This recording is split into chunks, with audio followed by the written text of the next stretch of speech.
आनंदेश्वर धाम आश्रम ऋषि नगर मानिमऊ में आस्था का संगम 29 अक्टूबर से 21 कुंडली शतचंडी महायज्ञ श्रीमद् भागवत कथा महापुराण रासलीला संत महामहोत्सव समेत कई धार्मिक कार्यक्रम का आयोजन हो रहा है। आनंदेश्वर धाम आश्रम के पीठाधीश्वर कौशल किशोर महाराज ने बताया कि मां दुर्गा सेवा समिति आनंदेश्वर धाम मानिमऊ की ओर से आश्रम पर 16 सालों से कार्यक्रम का आयोजन हो रहा है। उन्होंने बताया कि कथा का रसपान गोवर्धन मथुरा के अंतर्राष्ट्रीय कथा प्रवक्ता श्री युक्त धन्वंतरी महाराज के मुखारविंद से कथा का रसपान कराया जा रहा है।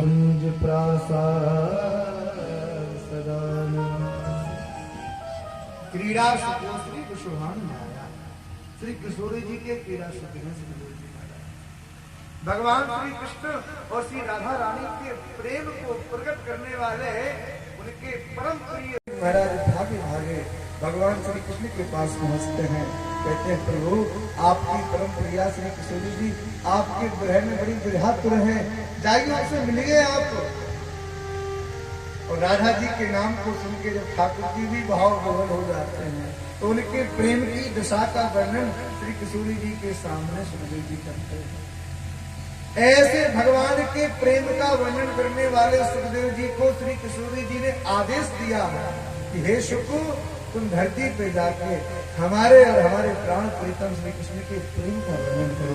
वही सुखदेव जी महाराज इस धराधाम पे प्रकट हुए और उन्होंने आके श्रीमद् भागवत में भगवान श्री कृष्ण के प्रेम को ऐसा वर्णन किया, ऐसा अद्भुत चित्रण किया कि जो भी सुनता है गदगद हो जाता है।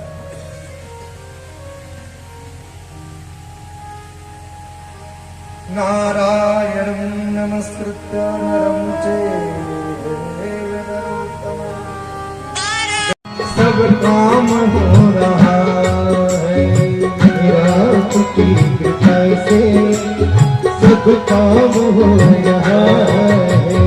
करते हो तुम कन्हैया, करते हो तुम कन्हैया, करते हो तुम कन्हैया, मेरा नाम हो रहा है। मेरा की कृपा से सब काम हो रहा है। मेरा की कृपा से सब काम हो रहा है।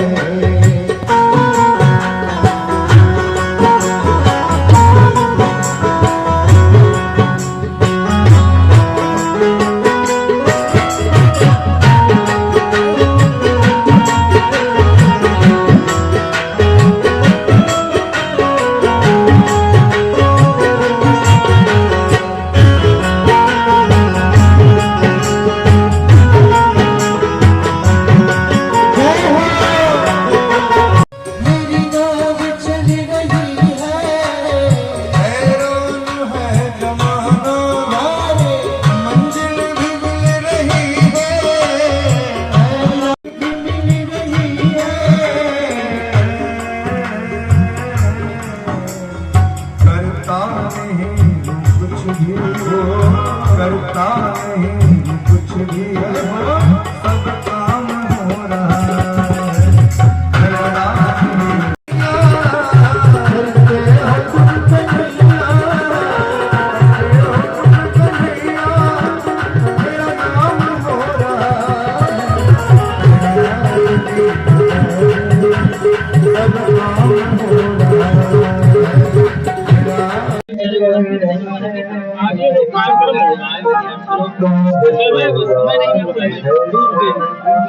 आनंदेश्वर धाम आश्रम मानिमऊ ऋषिनगर कन्नौज मां दुर्गा सेवा समिति के तत्वावधान में ये 16वां वार्षिक महामहोत्सव जिसमें 21 कुंडी शतचंडी महायज्ञ श्रीमद् भागवत महापुराण रात्रिकालीन मेला में राम कथा और हमारी समिति 4 नवंबर में ब्राह्मण बालकों के यज्ञोपवीत संस्कार संपन्न कराने के साथ 6 तारीख में यज्ञ की पूर्णाहुति भोज भंडारा और उसी में रामलीला महोत्सव का आयोजन प्रतिवर्ष की बात आप सभी के सहयोग से संपन्न होगा।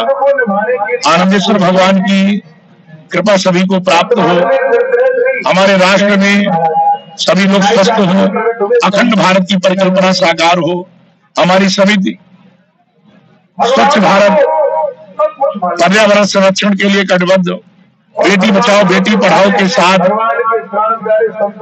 हम लोग नमामि गंगे सेवा समिति के तत्वावधान में भी गंगा की पवित्रता, निर्मल गंगा, स्वच्छ गंगा के साथ इस आयोजन के पीछे तन की शुद्धि स्नान के द्वारा, मन की शुद्धि ध्यान के द्वारा और धन की शुद्धि दान के द्वारा, तो समाज की समरसता के लिए, एकता के लिए, भाईचारे के लिए, प्रेम के संदेश के साथ हम लोग भारतीय सनातनी परंपरा का निर्वहन करते हुए अधिक से अधिक इसमें सभी भक्त लोग जुड़े, सर्वे भवन्तु सुखिनः की परिकल्पना को साकार करते हुए हम लोग सनातनी परंपरा का इसी प्रकार से निर्वहन करते रहे। और हमारे इसमें 21 यजमान जो विशेष तौर से नित्य 9 बजे से 12 बजे तक पूजन हवन के साथ 1 बजे से हमारे श्रीधाम वृंदावन वृक्ष क्षेत्र से पधारे हुए श्री धर्मांतरी जी महाराज, जो मलुक पीठाधीश्वर हमारे राजेंद्राचार्य जी के जो है आश्रम में रह करके वहाँ की सारी व्यवस्थाओं को देख रहे हैं, तो हमारी समिति आनंदी श्रद्धाम आश्रम माननीय ऋषिनगर का सौभाग्य है। ऐसे संत महापुरुष विद्वानों के बीच में हम लोगों को कथा सुनने का सौभाग्य प्राप्त हो रहा। मैं कौशल जी महाराज आनंदी श्रद्धाम आश्रम की व्यवस्था को ठाकुर जी की कृपा से जो दायित्व मिलता है उसको संपन्न कराने का सौभाग्य, तो हमारे समाज में सुख समृद्धि के साथ सभी भक्तों का कल्याण हो, इसी मंगल कामना के साथ सर्वे भवन्तु सुखिनः, सर्वे सन्तु निरामयाः, सर्वे भद्राणि पश्यन्तु मा कश्चित् भाग्भेद। पुनः सभी लोग सादर सपरिवार इस कार्यक्रम में आमंत्रित हैं। आनंदेश्वर पीठ आपका आह्वान करती है। जय श्री कृष्ण, जय श्री राधे। मनोज कुमार शुभ। ये जो कार्यक्रम हो रहा कितने वर्षों से हो रहा? देखिए, सबसे सुखद बात इस कार्यक्रम की ये है, ये 16वां वार्षिकोत्सव संपन्न हो रहा है और जिस स्थान पर ये कार्यक्रम हो रहा है उससे कुछ ही दूर पर माँ गंगा का तट है। ये संतों की तपस्वी रही है, इसे हम लोग ऋषिनगर कहते हैं, विस्मयागंज कहते हैं। यहाँ पर स्वामी नारायण जी, नैमी जगदाचार्य, स्वामी भजनानंद जी, महामंडलेश्वर, स्वामी सुखदेवानंद जी, स्वामी समतानंद जी आदि अनेक संतों की ऊर्जा से ये क्षेत्र ऊर्जावान है।